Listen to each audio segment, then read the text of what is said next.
Alright, Shalom. Brother Kabad back in the GMS lesson. GMS keep pushing. Before I go any further, I give all praise, honor, and glory to the Heavenly Father's only begotten Son, Yahweh, Bahashim Yahushai, Bahashim Rakak Wadash. Double honors to our apostles and elders, a great millstone, for teaching us this truth according to the Bible and rule well. Another Shalom to all the sincere Akim, so the four corners of the earth, pushing this truth through diligence and sincerity and in charity. And another Shalom to all the sincere followers, believers of Yahweh, Bahashim Yahushai. Not just hearers of the word, but doers as well. You men, women, and children, the hopeful elect, Shalom. And I'm not quite sure what I'm gonna title this lesson, but excuse me. I was driving home from work Friday, and I was driving home from work Friday, and you know, this stood out to me as I was driving, man. As you can see, this cloud here, which, you know, one of the first things that popped in my mind was that's more likely a chariot, man. All right, as you see here on the screen here, and you know, I put in you know, our group chat, and you know, brothers comment like, yeah, you know, that's a chariot right there, man. And it just had me thinking that you know, the Lord spoke about this in the scriptures, about, you know, the chariots, and you know, the Lord's coming back in a chariot the size of a mountain, man.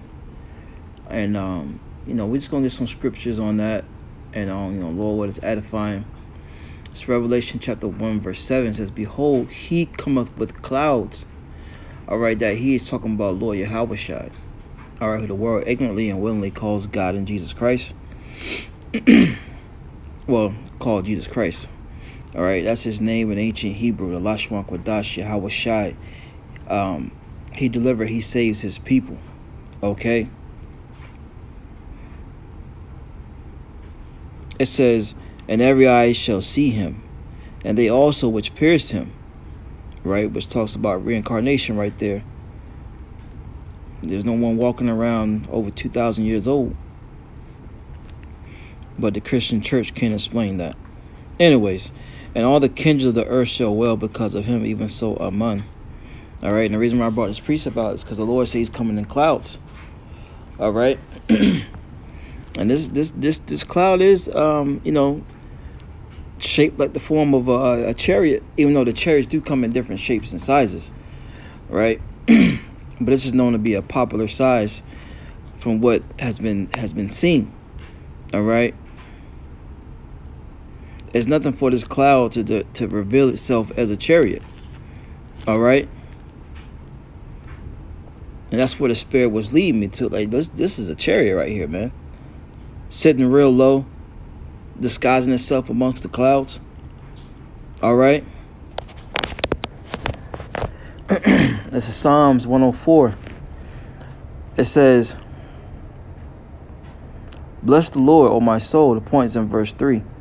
Psalms 104:1. "Bless the Lord, O my soul, O my power. Thou art very great. Thou art clothed with honor and majesty. Who coverest thyself with light as with a garment, who stretcheth out the heavens like a curtain." All right. It says, "Who layeth the beams of his chambers in the waters, who maketh the clouds his chariot." You see? Who maketh the clouds his chariots. And the chariots are what the angels use to move to and fro throughout the earth, man, as well as in the heavens. All right, these UFOs, what they call UFOs, we call them, you know, IFOs, identified flying objects. We know where they are through the Spirit. All right. It says, "Who walketh upon the wings of the wind." All right. So this is just, you know, you know, it boosted my spirit, you know, when I saw this, and I meant to put it in the group chat Friday, but you get busy, then camp the next day, and your mind wasn't really on it, but it was on it today, and I'm glad I took a picture of it, because I don't you don't see too many sites like this, man, even though you're going to see them more and more in these last days. All right, and this is going to lead to our deliverance, man. Lord willing, be part of the elect. Okay, this is going to be part of that strangeness that befalls our enemies, starting with Esau, Edom. Let's go to Wisdom of Solomon, the 5th chapter.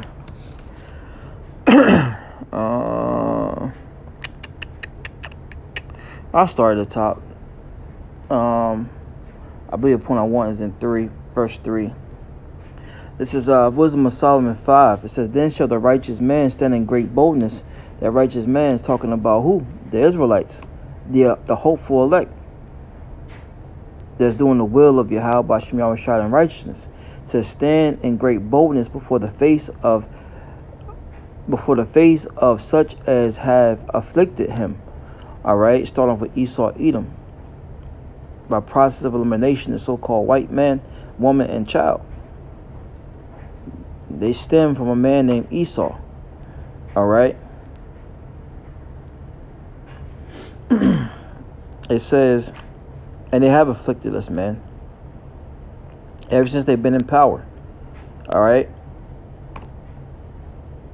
AKA the Renaissance era. All right. Up until now. Well, I just saw a video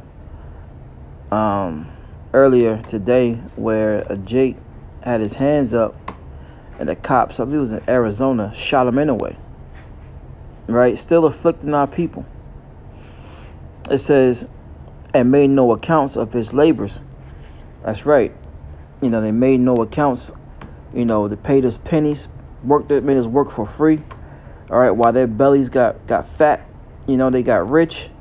And look, even 2/3. Right? They make no accounts of the prophet's labor. Right? Taking us for granted. Start with the head apostles and elders of great millstone on down. It says, when they see it, here's the point, they shall be with terrible fear. When they see Lord Yahweh come back in the clouds, with the world even called UFOs, okay, they're going to be troubled. It's that moment of, oh, I done effed up now. All right. It says, when they see it, they shall be troubled with terrible fear, and shall be amazed, right, at the strangers of his salvation. When they see us getting beamed up, Lord willing, be some of those elect members, man. All right.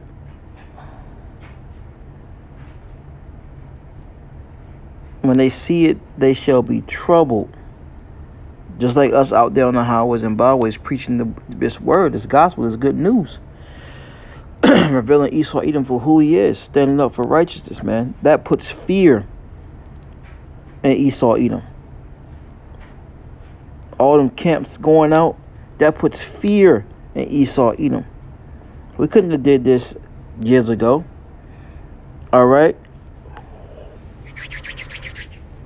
Let you know that what? This is not of man. This is of Yahweh by Shem Yahushua. So it cannot be overthrown. There's nothing Esau can do about it. Okay? Until the Lord gets ready to take us from off the streets. But this is what scares them. This is why they can't sleep at night. Right? It reads on. It says, and shall be amazed. Let's get that definition of amazed. Greatly surprised. Okay, it says feeling or showing great surprise or wonder.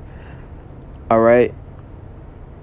So feeling or showing a great surprise, because it says they shall be amazed, which means surprised or wondered. All right, because they wasn't expecting us to be delivered. They was expecting us to be destroyed. All right. Whether it's through the NWO, right? Through their magic potion, They thought the Lord forgot about us. It says, and shall be amazed at the strangers of his salvation, so far beyond all they look for. Right. They wasn't looking for this. But this is something that, you know, we hold fast to, man. The hopeful elect, we hold fast to one day being delivered in a chariot, man. You know, that's what this thing is truly all about. Salvation. For salvation is of the Jews. You know, that's what we do this for salvation, man. For many reasons, but salvation is the main key. And, you know, when they see this, all right, they're going to be amazed, surprised. All right.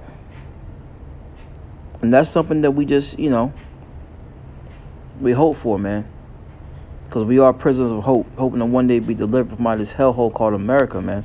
Or wherever we're scattered, to be delivered and beamed up into those ships, man. Because they're out here.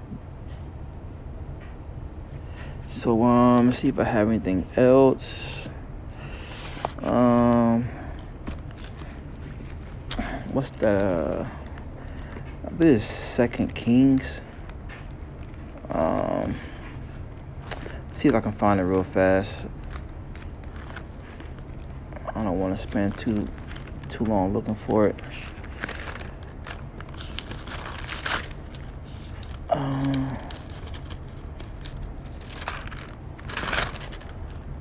Okay.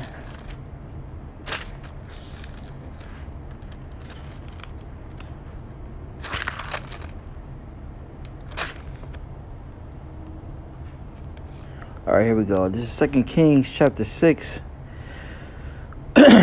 And I'll start it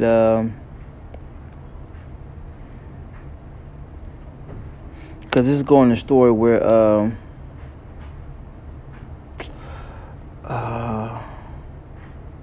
Elisha was showing his understudy about the chariots. Let's get started. Get to the point. Verse 14. Therefore he sent thither horses and chariots and a great host, and they came by night and compassed the city about. And when the servant of the man of Yahweh was risen early and gone forth, behold, a host compassed the city, both with horses and chariots. And his servant said unto him, Alas, my master, how shall we do?